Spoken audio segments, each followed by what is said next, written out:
जय हिंद मित्रांनो, आपल्या Shivarth D classes या यूट्यूब चॅनलला मी सर्वांचं स्वागत करतो. आपण या व्हिडिओमध्ये महत्त्वाचं म्हणजे टी ई टी परीक्षा 2026 या अनुषंगाने पेपर 1 मधील परिसर अभ्यास आणि पेपर 2 मधील सामान्य विज्ञान या संदर्भात महत्त्वाचे काही क्वेश्चन पाहणार आहोत. तर बघूया आपण या ठिकाणी. पहिला पॉईंट आहे ॲनेमिया. आजार कशाची कमतरता निर्माण झाल्यास होतो? तर लोहाची कमतरता निर्माण झाल्यास हा आजार होतो. ॲनिमियाला आपण रक्तक्षय म्हणून सुद्धा ओळखतो. लक्षात घ्या. कर्करोगाच्या डॉक्टरला काय म्हणतात? तर ऑन्कॉलॉजिस्ट म्हणतात. कर्करोगाचा अभ्यास करणारी एक अभ्यास शाखा आहे ज्याला आपण ऑन्कॉलॉजी म्हणतो आणि कर्करोगाचा डॉक्टर ऑन्कॉलॉजिस्ट.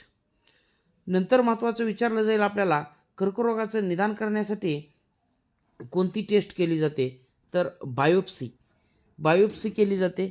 आणि महत्त्वाचं म्हणजेच की आपल्याला प्रश्न दुसरा विचारला जाईल की कर्करोगाचं जे काय बाबतीत असणारं समस्थानिक आहे आयसोटोप्स ते कोणतं? तर लक्षात घ्या, कोबाल्ट 60 या नावानं त्याला ओळखलं जातं. त्याच्यानंतर डेंग्यू आजारासाठी कारणीभूत असणारा डास कोणता? Aedes aegypti. डेंग्यू हा आजार कोणत्या कारकामुळे होतो? तर विषाणूमुळे. महत्त्वाचं म्हणजे की डेंग्यूसाठी कोणता विषाणू कारणीभूत ठरतो? तर ॲबोव्हायरस. लिंबूवर्गीय फळामध्ये कोणते जीवनसत्व असते? तर जीवनसत्व क म्हणजेच व्हिटॅमिन सी असते. हाडामध्ये सर्वाधिक आढळणारे मूलद्रव्य कोणते? तर कॅल्शियम. हाडामध्ये कॅल्शियमचं प्रमाण जर विचारलं तर ते आपल्याला 90% इतकं सांगायचं आहे. पुढचा पॉईंट आहे की कोणत्या जीवनसत्वामुळे रक्त गोठण्यास मदत होते? तर जीवनसत्व के रक्त गोठण्यास मदत करतं. पेनिसिलिनचा शोध कोणी लावला? Alexander Fleming. हिमोग्लोबिनचे प्रमाण कमी झाल्यास कोणता आजार होतो? तर रक्तक्षय. मित्रांनो, हिमोग्लोबिनचा रंग कोणता असतो? तर जांभळा असतो. जर आला प्रश्न तर महत्त्वाचा असणार आहे. आणि हिमोग्लोबिनचे ज्यावेळेस बघा, महत्त्वाचं म्हणजेच की असं म्हणूया आपण की हिमोग्लोबिनमध्ये लोह असतं आणि या लोहाची ऑक्सिजनसोबत अभिक्रिया झाल्यास त्या ठिकाणी लाल रंग प्राप्त होतो रक्ताला. पुढचा पॉईंट आहे मधुमेह हा कोणत्या प्रकारचा आजार आहे? तर अनुवंशिक आजार आहे. बटाटा व कांदा यांना मोड येऊ नये म्हणून त्यावर कोणत्या किरणाचा मारा करतात? तर गॅमा. लसीकरण केल्यानंतर शरीरामध्ये कशाची निर्मिती होते? अँटीबॉडीची निर्मिती होते. देवीची लस कोणी शोधली? तर एडवर्ड जेन्नर. देवी हा कोणत्या कारकामुळे होणारा आजार आहे? तर लक्षात घ्या, हा विषाणूजन्य आजार आहे. रेबीजची लस कोणी शोधली? तर लुई पाश्चर. आणि रेबीज हा सुद्धा आजार विषाणूमुळेच होतो.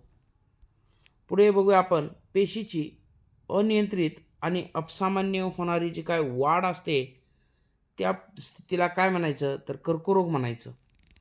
पेशीची अपसामान्य आणि अनियंत्रितपणे होणारी वाढ म्हणजे कर्करोग. तंबाखूमध्ये कोणते विषारी रसायन असते? तर निकोटीन.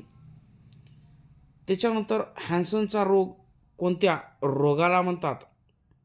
कुष्ठरोग. हॅन्सन डिसीज कुष्ठरोग. आणि कुष्ठरोग हा कोणत्या कारकामुळे होतो? तर जीवाणूमुळे होणारा हा आजार आहे. कुष्ठरोगावर एक औषधोपचार पद्धती आहे, त्याला आपण काय म्हणतो? तर MDT म्हणतो, मल्टी ड्रग थेरपी. बहुविध औषधोपचार पद्धती म्हणून याला ओळखलं जातं. कुष्ठरोगावर आहे. जागतिक आरोग्य दिन कधी असतो? 7 एप्रिलच्या दिवशी जागतिक आरोग्य दिन लक्षात घ्यायचा आहे.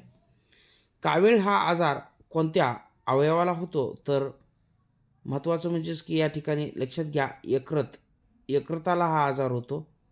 महत्त्वाचं उत्तर काय असणार आहे आपलं? यकृत हे उत्तर असेल. लिव्हरला होणारा हा आजार आहे. लक्षात घ्या, कावीळ हा आजार यकृताला होतो. पुढचा पॉईंट आहे हवाबंद डब्यातील खाद्यपदार्थामध्ये कोणते जीवाणू वाढतात? क्लोस्ट्रिडियम जीवाणू. कोणत्या घटकामुळे दुधाचा रंग पिवळा होतो? तर कॅरोटीन या घटकामुळे दुधाचा रंग पिवळा होतो. वातावरणामध्ये सर्वाधिक आढळणारा वायू कोणता? तर नायट्रोजन. मग वातावरणामध्ये नायट्रोजनचं प्रमाण किती असतं? तर 78% इतकं प्रमाण आपल्याला पाहायला मिळतं. चिप्सच्या पॅकेटमध्ये कोणता वायू असतो? तर नायट्रोजन. पिकलेल्या आंब्यामध्ये कोणते जीवनसत्व मुबलक प्रमाणात असते? तर अजीवनसत्व. पुढचा पॉईंट आहे की जीवनसत्वाचा शोध कोणी लावला?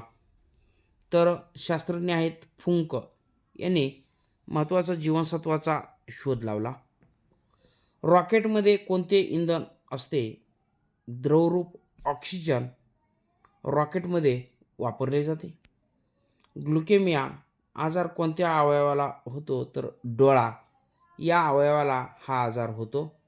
मित्रांनो, हे प्रश्न आपल्याला यापूर्वीच्या काही परीक्षेमध्ये विचारलेले आहेत आणि महत्त्वाचं म्हणजेच की आगामी परीक्षेमध्ये सुद्धा हे प्रश्न विचारले जातील.